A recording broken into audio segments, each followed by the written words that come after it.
Money back guarantee দিচ্ছে প্রডিউসারকে, সেটা হচ্ছে রায়হান রাফি।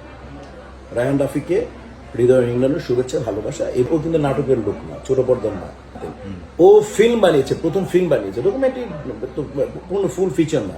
তো ডকুমেন্টারি আর ফুল ফিচার আসমান আর এই পার্থক্য।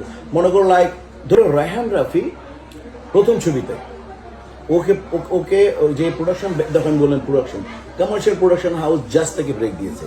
ও তার মেধা দেখিয়েছে, দুটো শিল্পীকে ব্রেক দিয়েছে, একটা হচ্ছে পূজা চেরি আর একটা সিয়াম।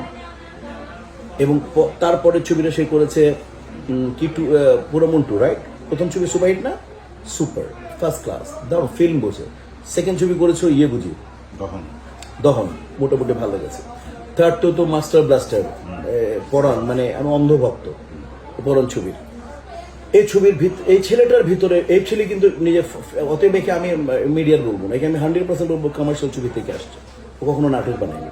অতএব ও ফিল্ম বানিয়ে এই ছেলে মেয়ে, এর যদি আমাকে বলবা মির্জা সুমন ও আলাদা, ও বিক্ষিপ্ত ঘটনা, ওটা যেহেতু ছবি বানায় না, এগুলো ফিল্ম বানায় না, ওকে আমি এই তুলনায় আনবো কেন?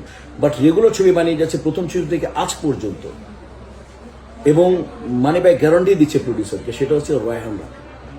রায়হান রাফিকে হৃদয় ইংল্যান্ডের শুভেচ্ছা ভালোবাসা। এবং আমি যতটুকু ফিল্ম, আমার 30-35 বছর ক্যারিয়ারি ফিল্ম আমি যা দেখেছি, বাংলাদেশে যা করেছি, এবং ধরি আমি অন্যান্য দেশে যে অভিজ্ঞতা আছে, যে সমস্ত গুণাবলী থাকলে মানে কি বলবো, প্রেজেন্ট অফ সেন্স, তারপরে অ্যাক্ট অফ সেন্স, তারপরে টেস্ট অফ অডিয়েন্স, তারপরে হচ্ছে যে ডেপথ অফ অডিয়েন্স, যেগুলো কারণে যে একটা ছবি দেখবে অডিয়েন্স, এই সময় অনেক গুণান্বিত এই ছেলেটা, এই রায়হান রাফি।